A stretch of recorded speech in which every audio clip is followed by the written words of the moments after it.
So I got this email from a parent, and it was a really nice email. It was thanking me for all that I've done, telling me that she and her daughter would like to send me an appreciation little something, and how would they do this during our quarantines. It was a nice email. It was very kind, it was very thoughtful, and it made me feel good. So I thanked them nicely and I let her know that I have to go in twice this week to go clean out and move my room, and that she could leave a little something there and thank you very much and how much I appreciated it.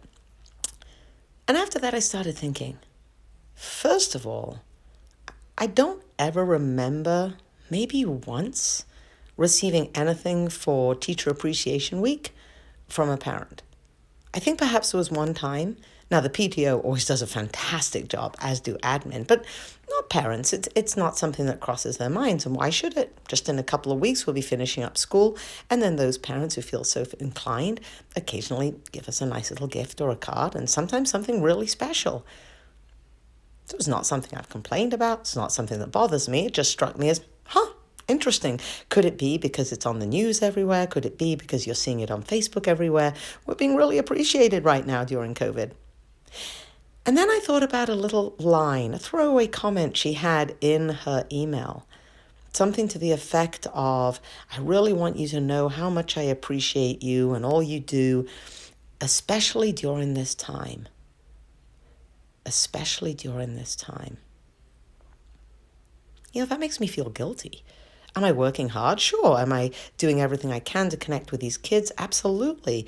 Am I doing lots of one-on-ones and personal coaching, stuff that I've never been able to do before? Sure. And I'm loving every minute of it. I got a puppy. I get to go for walks twice a day. My husband is no longer going to Miami every week. I'm not living on my own 4 days out of each week. My son's home from college. He's doing online classes. He's here at home after being away in the Navy for 7 years. Oh, and did I mention I got a puppy? I've been gardening. I get to ride my horse 3 or 4 times a week instead of once or twice.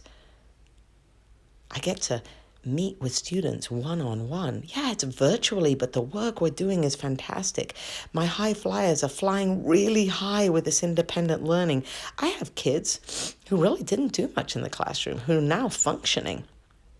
And did I mention I got a puppy? It's not been a bad time, really. Sure, there are frustrations. There are some kids that, where are you, kiddo? Just because spring break happened, it doesn't mean it's all over. Just because there's no milestones and no tests doesn't mean it's all done.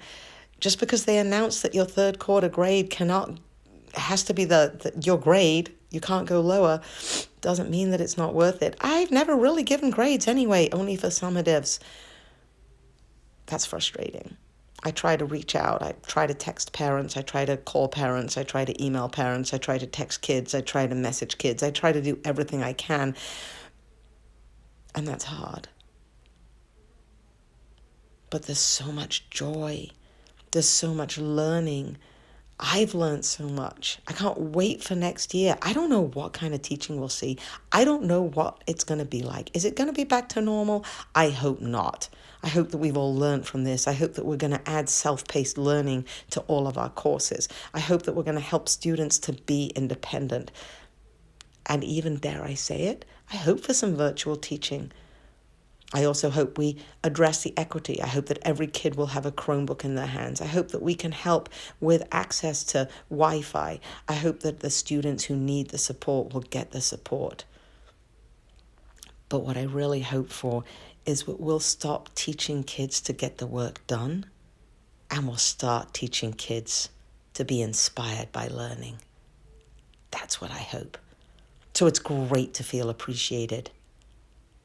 But let's all be excited about what's to come, because I think there are great things that are going to happen in education thanks to the quarantines.